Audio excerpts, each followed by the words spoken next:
Өткөн сутка ичинде 10 бейтап COVID-19 инфекциясынан каза болду. Бул тууралуу коомдук саламаттык сактоо башкармалыгынын жетекчиси Айнур Акматова бүгүнкү брифинг учурунда билдирди. Алар Кыргыз-Түрк достук ооруканасында 58 жаштагы аял киши, Республикалык клиникалык инфекциялык ооруканасында 54 жаштагы эркек киши, Ноогат аймактык ооруканасынан 59 жаштагы аял киши, Ош шаарынын клиникалык ооруканасынан 33 жаштагы аял киши, Кызылкыя аймактык ооруканасынан 33 жаштагы эркек киши, Сузакта аймактык ооруканасынан 5 бейтап 3 эркек жана 2 аял киши. Коронавирустан каза болгондордун саны муну менен 76 кишини түздү.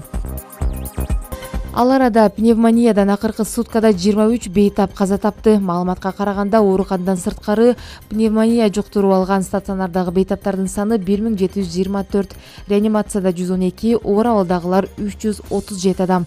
Пневмониядан каза болгондордун жалпы саны 120 адамга жетти. Бардыгы 2508, алардын ичинен айыккандар 6664 адамды түзөт. Ал эми бүгүнкү күнгө карата республика боюнча COVID-19 инфекциясынын жаңы 506 учуру катталды. Бишкек шаары боюнча 230, Чүй облусу 151, Ош шаарында 36, Ош облусу боюнча 14, Нарын облусу 9, Жалал-Абад облусунда 21 учур, Талас облусунда 1, Баткен облусунда 19, Ысык-Көл облусунда 25. Жаңы катталган 500 учурдун ичинен сырттан келгендер 1. Тастыкталган учурлар менен байланышта болгондор 505 адамды түзөт. Республика боюнча жалпы 6767 адамдан коронавирус аныкталды.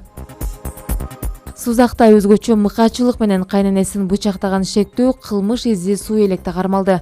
Бул тууралуу Жалал-Абад облустук ички иштер башкармалыгынын басма кызматынан билдирди.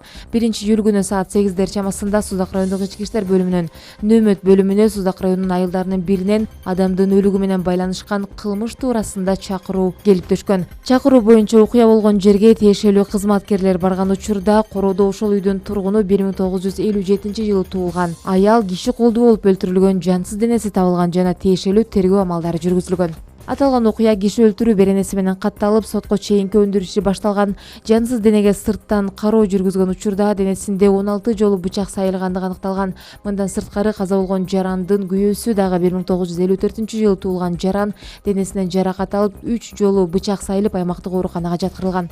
Кылмыштын изин суутпай шектүү катарында маркумдун күйөө баласы Сузак районунун тургуну 2002-жылы туулган жаран жашынып жаткан жерине кармалып тергөөгө өткөрүлүп берилди. Алдын ала алынган маалыматка караганда шектүү жаран акыркы 2 айдан бери кызганычынын айынан жубайын тынбай уруп-сабап жаткандыктан ата-энесинин үйүнө келе берген. 29-июнь күнү күйөөсү аны алып кетемин деп келгенде апасы кетирбей койгон.